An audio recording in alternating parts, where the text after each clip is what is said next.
नमस्कार प्रिय विद्यार्थियों। आनुवंशिकी एवं जैव प्रौद्योगिकी की इस व्याख्यानमाला की श्रृंखला में हम आनुवंशिकी के विषयों को लेकर चर्चा कर रहे थे, उसका हम अध्ययन कर रहे थे। आज तक हमने मेंडल के नियमों के बारे में जाना, मेंडल के एक संकर संकरण, द्विसंकर संकरण प्रयोग के बारे में समझा, उसके बाद में जीन इंटरेक्शन का अध्ययन किया। और अभी जिस विषय पर मैं आपके सामने चर्चा करने जा रहा हूँ वह सहलगनता और जीन विनिमय है। सहलगनता क्या होती है और सहलगनता के कारण किस प्रकार से वंशानुगति प्रभावित होती है, किस प्रकार से लक्षण प्ररूप परिवर्तन हो जाते हैं, इसके बारे में हमने पिछले व्याख्यानों में चर्चा की है। आज हम जो विषय में आपके सामने लेकर आया हूँ वह है जीन विनिमय या क्रॉसिंग ओवर। जब हम सहलगनता के बारे में मैं आपसे बात कर रहा था तब मैंने आपको बताया था कि जब दो जीन या दो से अधिक जीन जब एक ही क्रोमोसोम पर उपस्थित होते हैं तो उनकी युग्मकों में एक साथ प्रवेश करने की प्रवृत्ति होती है। ऐसी स्थिति में वे जीन सहलगन जीन या लिंक्ड जीन कहलाते हैं और उनसे जुड़े हुए जो लक्षण होते हैं वो लक्षण भी फिर संततियों में एक साथ उत्पन्न होते हैं। यानी कोई लक्षण ए अगर उत्पन्न होता है तो उसके साथ दूसरा लक्षण बी भी सहलगन जीन होने के कारण वह भी उस संतति में या उस इंडिविजुअल में दिखाई देता है। लेकिन सहलगनता हमेशा 100% नहीं होती है, अर्थात ऐसा हमेशा नहीं होता है कि जितनी भी संततियां बनती हैं या जितने भी युग्मक बनते हैं सभी में वो जो पर्टिकुलर जो जीन है वो हमेशा लिंक्ड हों। सहलगनता परिवर्तित हो जाती है, जिसके फलस्वरूप कुछ रिकॉम्बिनेंट या कुछ पुनर्योगित संततियां उत्पन्न होती हैं जिसमें दूसरे प्रकार के कॉम्बिनेशन देखने को मिलते हैं। तो यहाँ पर फिर हम ये जानने का प्रयास करते हैं कि ऐसा क्यों होता है, क्यों सहलगन जीन है वो हमेशा साथ नहीं रहते, या ऐसा क्या होता है जिसके कारण से युग्मकों में वो रिकॉम्बिनेशन या वो पुनर्योग्य युग्मक हैं वो दिखाई देते हैं। तो मॉर्गन ने जब इस ऐसी स्थिति को फेस किया तो उसने देखा कि ड्रोसोफिला पे जो हमने प्रयोग मॉर्गन का किया था, उसने देखा कि ड्रोसोफिला जो फल मक्खी है उसमें जो रिकॉम्बिनेंट प्राप्त होते हैं वो रिकॉम्बिनेंट प्राप्त होने का जो कारण है वो जीन विनिमय या क्रॉसिंग ओवर की घटना है। आज हम जानते हैं कि क्रॉसिंग ओवर युग्मक निर्माण के दौरान अर्धसूत्री विभाजन की फर्स्ट अवस्था में प्रोफेज फर्स्ट में होने वाली परिघटना है, जिस दौरान समजात गुणसूत्रों के जोड़ों के मध्य आनुवंशिक पदार्थ या डीएनए या हम कह सकते हैं जीन्स का आदान प्रदान हो जाता है, जिसको जीन विनिमय या क्रॉसिंग ओवर कहा जाता है। तो मॉर्गन ने देखा कि सहलगन जीनों के पुनः संयोजन बनने का जो कारण है वो मियोसिस फर्स्ट के दौरान समजात गुणसूत्रों के भागों में परस्पर आदान प्रदान होना होता है और इसी आदान प्रदान को मॉर्गन ने जीन विनिमय नाम दिया। हम जानते हैं कि जब मियोसिस फर्स्ट होता है यानी युग्मक निर्माण की जब परिघटना होती है तो उस दौरान मियोसिस होता है और मियोसिस को हम दो भागों में बांट देते हैं, meiosis first and meiosis second. Meiosis first जो है उसमें समजात गुणसूत्रों के जोड़े बनते हैं। जैसे मनुष्य में 46 क्रोमोसोम हैं तो इस प्रकार से मनुष्य में टोटल 23 पेयर्स बनते हैं, यानी एक होमोलोगस। जैसे यहाँ पे मैं आपको बता रहा हूँ, जैसे मान लीजिए कि ये एक होमोलोगस क्रोमोसोम का ये पेयर है। होमोलोगस क्रोमोसोम का मतलब है कि इस गुणसूत्र पे अगर यहाँ पर किसी लक्षण के लिए जीन उपस्थित है तो उसके दूसरे जोड़ीदार गुणसूत्र पर भी उसी प्रकार के लक्षण के लिए जीन उपस्थित होगा। हालांकि उनके एलिल हैं वो डिफरेंट हो सकते हैं। जैसे मान लीजिए कि यहाँ पर जैसे मटर के पौधे में हमने देखा कि यहाँ पर लंबाई के लिए जीन है तो उसके सामने वाले गुणसूत्र यानी उसके जोड़ीदार गुणसूत्र पर उसी लोकस पर उसी लक्षण के लिए जीन होगा। जैसे यहाँ कैपिटल टी है तो यहाँ पर कैपिटल टी हो सकता है, या फिर वो दूसरे प्रकार का उसका जो एलिल है वो स्मॉल टी हो सकता है, लेकिन लक्षण वो उसी को कोट करेगा। तो इस प्रकार के जो गुणसूत्र हैं वो समजात गुणसूत्र कहलाते हैं। तो मियोसिस फर्स्ट के दौरान जो प्रोफेज फर्स्ट होती है उस प्रोफेज फर्स्ट को हम 5 भागों में डिवाइड करते हैं। उसमें लेप्टोटीन, जाइगोटीन, पैकाइटीन, डिप्लोटीन और डाइकाइनेसिस, इस 5 सब फेज में या उप प्रावस्थाओं में उसको हम विभाजित करते हैं। तो उस दौरान गुणसूत्र हैं वो पहले संघनित होते हैं, संघनित होकर वो जोड़े बनाते हैं। तो मियोसिस फर्स्ट की प्रोफेज फर्स्ट की जाइगोटीन अवस्था में समजात गुणसूत्र के जोड़े बनते हैं। इस जोड़े को एक द्विक या बाइवेलेंट कहा जाता है, एक युगली कहा जाता है।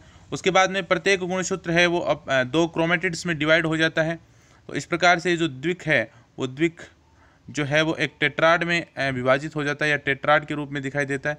अब यहाँ पर हमको ये 4 का जो क्रोमेटिड्स दिखाई दे रहे हैं इसमें ये एक होमोलोगस गुणसूत्र है, ये इसका दूसरा जोड़ीदार है और प्रत्येक जो गुणसूत्र या क्रोमोसोम है वो अपने 2 क्रोमेटिड्स में विभाजित है। क्योंकि जब डीएनए का रेप्लिकेशन हो जाता है तो प्रत्येक जो डीएनए मॉलिक्यूल है वो अपने समान दूसरी कॉपी है वो सिंथेसाइज कर लेता है, जिससे एक गुणसूत्र में अब 2 क्रोमेटिड्स दिखाई देते हैं। अब प्रत्येक गुणसूत्र के दोनों क्रोमेटिड्स, जैसे इस गुणसूत्र के दोनों क्रोमेटिड्स सिस्टर क्रोमेटिड कहलाते हैं, उसी प्रकार से ये भी दोनों सिस्टर क्रोमेटिड हैं। उसके बाद में जाइगोटीन के बाद जब पैकाइटिन अवस्था आती है, तो इस दौरान इन जो नॉन सिस्टर क्रोमेटिड्स हैं, यानी इस होमोलॉगस पेयर के ये जो दोनों क्रोमेटिड्स हैं, ये क्रोमेटिड और इसका ये क्रोमेटिड, ये दोनों नॉन सिस्टर हैं, क्योंकि ये 2 अलग अलग क्रोमोसोम के क्रोमेटिड्स हैं। तो नॉन सिस्टर क्रोमेटिड्स के मध्य आनुवांशिक पदार्थों का आदान प्रदान होता है, और वो आनुवांशिक पदार्थों का जो आदान प्रदान है उसी को क्रॉसिंग ओवर या जीन विनिमय कहा जाता है। तो यहाँ पर जैसे मान लीजिए कि इस क्रोमोसोम का इतना जो भाग टूट के इसके साथ जुड़ जाए और इस क्रोमोसोम का इसके साथ जुड़ जाए, तो यहाँ पर ये जो 2 नॉन सिस्टर क्रोमेटिड्स हैं, इसमें यह आनुवांशिक पदार्थों का आदान प्रदान हो जाता है, जिसको क्रॉसिंग ओवर कहा जाता है।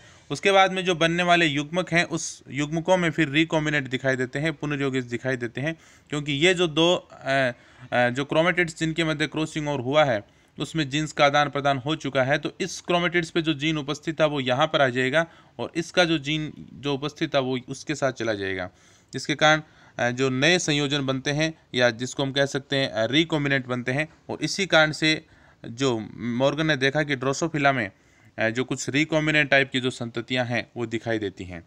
इसको हम इस प्रकार के डायग्राम से भी हम समझ सकते हैं। तो मैंने आपको बताया कि प्रोफेज जो फर्स्ट है उसकी जो 5 सब प्रावस्थाओं में ये पूरी घटना होती है जीन विनिमय की। तो सबसे पहले जो होमोलॉगस पेयर का, ये एक होमोलॉगस पेयर है जिसको बाइवेलेंट या द्विक कह देते हैं, या इसको युगली कह देते हैं हिंदी में।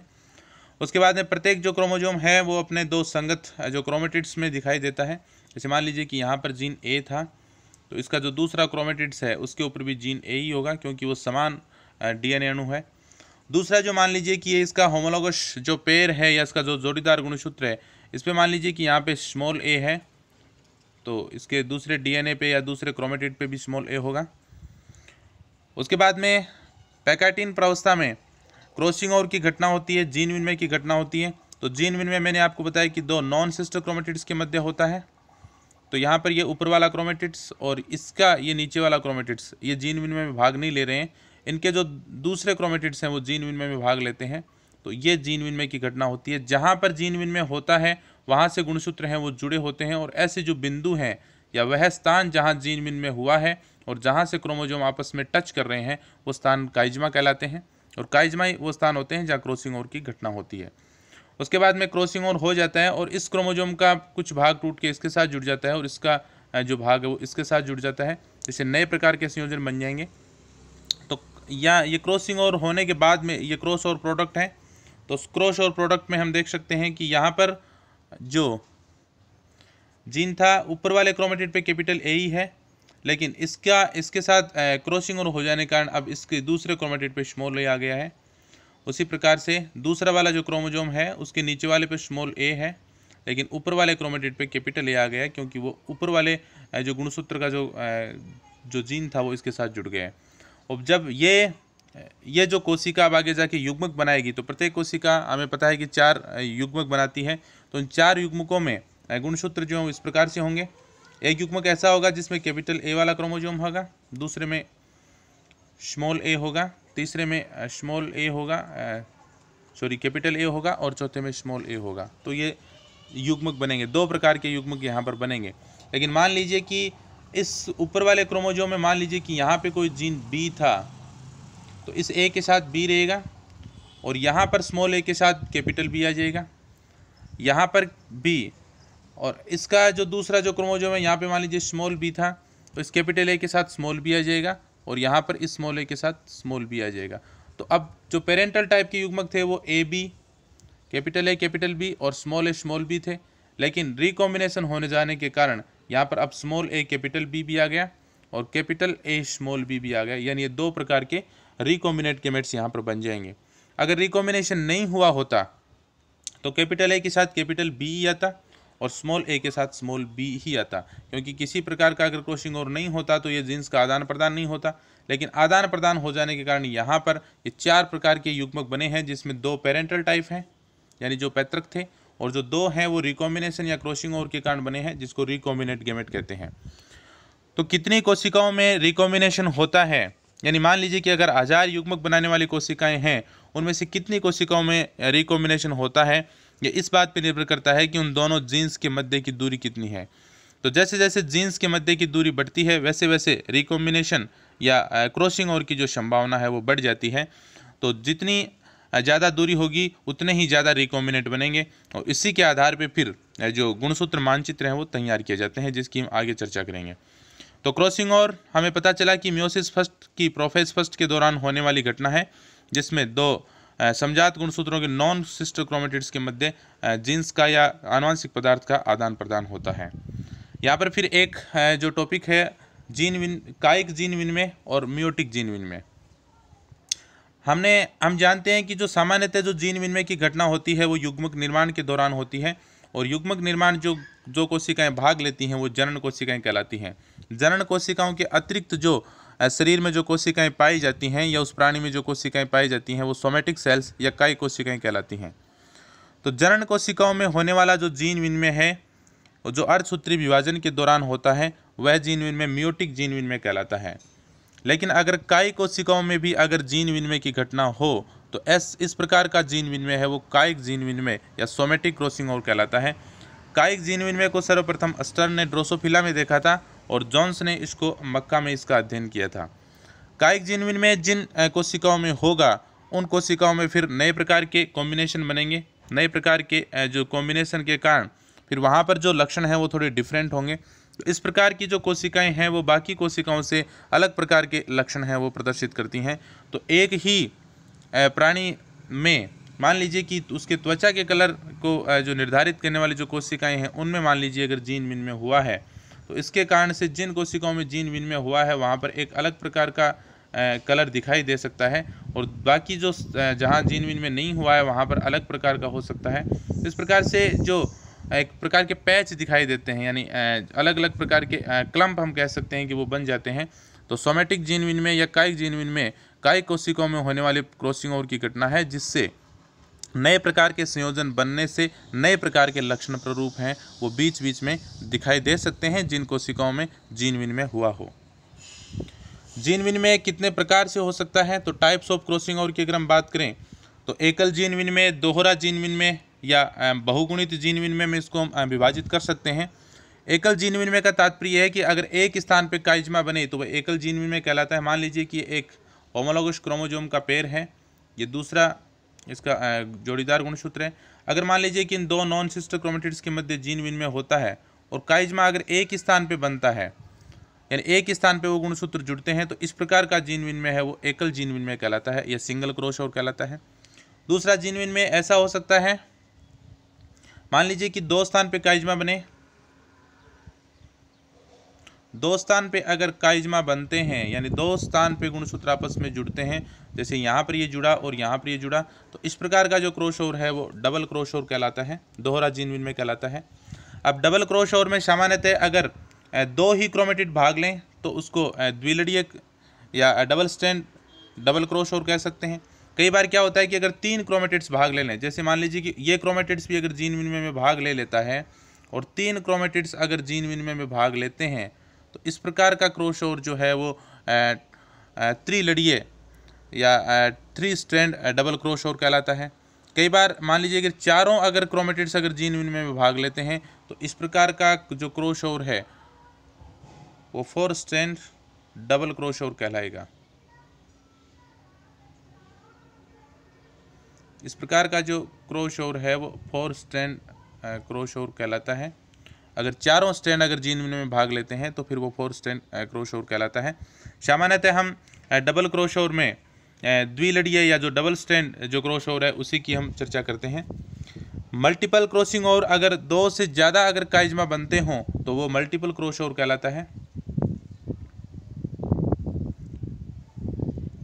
ये मान लीजिए कि दो नॉन सिस्टर क्रोमेटिड्स के मध्य क्रॉस ओवर हुआ और दो से अधिक स्थानों पे गुणसूत्र है वो आपस में जुड़े हुए हों, तो इस प्रकार का क्रॉस ओवर है वो मल्टीपल क्रॉस ओवर कहलाता है। मल्टीपल जो क्रॉस ओवर है वो भी डबल स्ट्रैंड, थ्री स्ट्रैंड या फिर वो फोर स्ट्रैंड हो सकता है। लेकिन एक स्थान पे अगर काइजमा बनता है तो वह दूसरे स्थान पे काइजमा बनने को रोकता है, तो सामान्यतः डबल क्रॉसओवर की संभावनाएं हैं वो कम हो जाती हैं, और उसके बाद में डबल क्रॉसओवर के बाद में 3 क्रॉसओवर या 4 पॉइंट क्रॉसओवर की संभावना फिर और आगे क्षीण होती जाती है, क्योंकि एक स्थान पे बनने वाला काइजमेटा दूसरे स्थान पे काइजमा बनने का विरोध करता है, उसको रोकता है, जिसकी हम आगे बात करेंगे। तो क्रॉसओवर को हम सिंगल क्रॉसओवर, डबल क्रॉसओवर या मल्टीपल क्रॉसओवर में डिवाइड कर सकते हैं। जीन विनिमय को कौन से कारक प्रभावित करते हैं, किन कारणों से जीन विनिमय जो है वो प्रभावित होता है?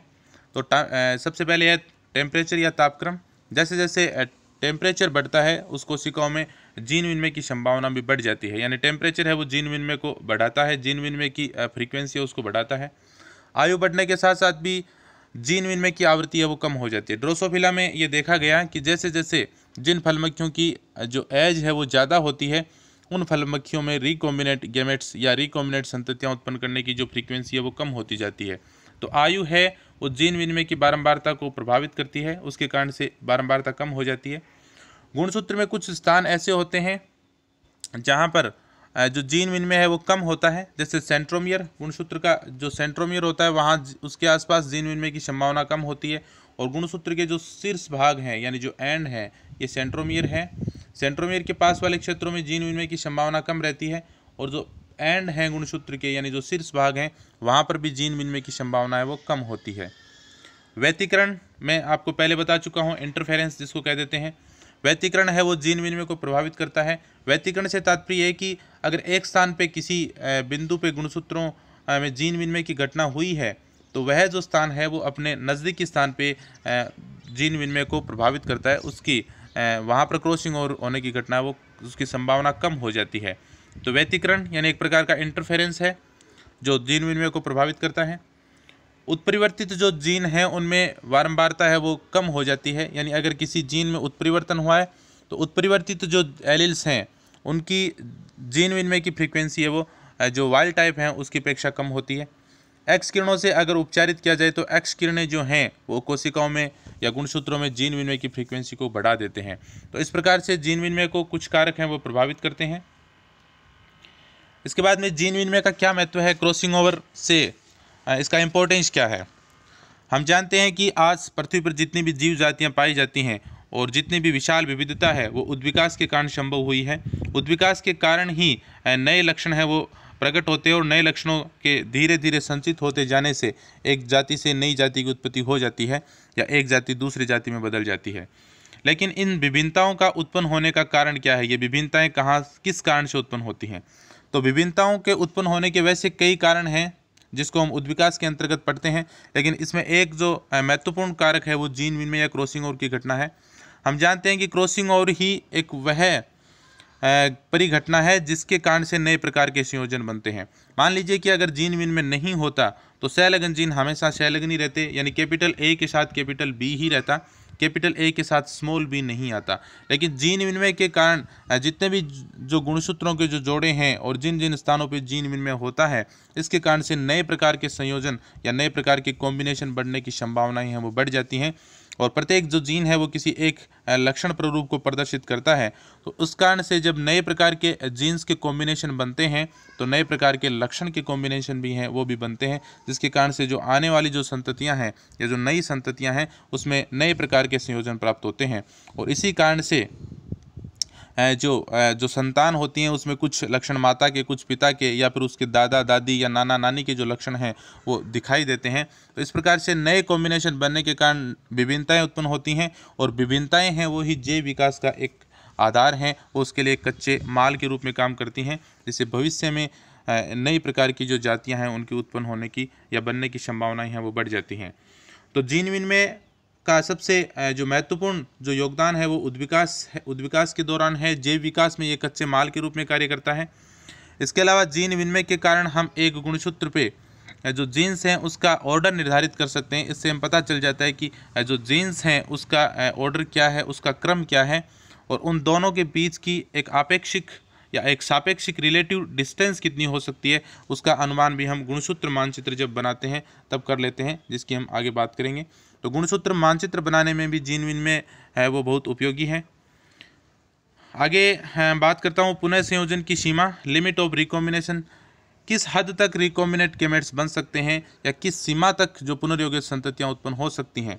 तो वो कहलाती है लिमिट्स ऑफ रिकॉम्बिनेशन या पुनः संयोजन की सीमा। हमने देखा है कि जीन विनिमय की जो घटना है वो सामान्यतः नॉन सिस्टर क्रोमेटिड्स के मध्य होती है, यानी एक क्रोमोजोम का जो जोड़ा है इसके ये दो क्रोमेटिड्स और दूसरे उसके जोड़ीदार जो गुणसूत्र के दोनों क्रोमेटिड्स। सामान्यतः जब डबल स्ट्रैंड क्रॉस ओवर होता है तो दो non sister chromatid crossing over में भाग लेते हैं और हम जनरली इन्हीं की बात करते हैं। तो इस दौरान ये जो दो ऊपर जो क्रोमेटिड हैं जो जीन विनिमय में भाग नहीं ले रहे हैं, मान लीजिए कि फर्स्ट क्रोमेटिड, ये सेकंड, ये थर्ड, ये फोर, तो फर्स्ट और फोर जो क्रोमेटिड्स हैं ये जीन विनिमय में भाग नहीं लेते हैं, तो ये बिल्कुल पेरेंटल टाइप के गैमेट्स बनाएंगे। यानी टोटल जो 4 गैमेट्स बनेंगे जिसमें चारों में एक एक क्रोमेटिड जाएगा, उस टोटल 4 में 2 क्रोमेटिड्स या 2 गैमेट ऐसे होंगे जिनमें कोई जीन विनिमय की घटना नहीं हुई है, वो बिल्कुल पेरेंटल टाइप होंगे। जबकि 2 क्रोमेटिड्स या 2 युग्मक ऐसे होंगे जिनमें जीन विनिमय होगा, यानी इनमें नए प्रकार के संयोजन प्राप्त होंगे। तो इस प्रकार के जो गैमेट्स बनेंगे वो रिकॉम्बिनेंट गैमेट्स कहलाएंगे। तो हम कह सकते हैं कि कुल 50% ही रिकॉम्बिनेंट गैमेट्स बन सकते हैं। इससे ज़्यादा रिकॉम्बिनेंट गैमेट बनने की संभावना है वो नहीं होती है।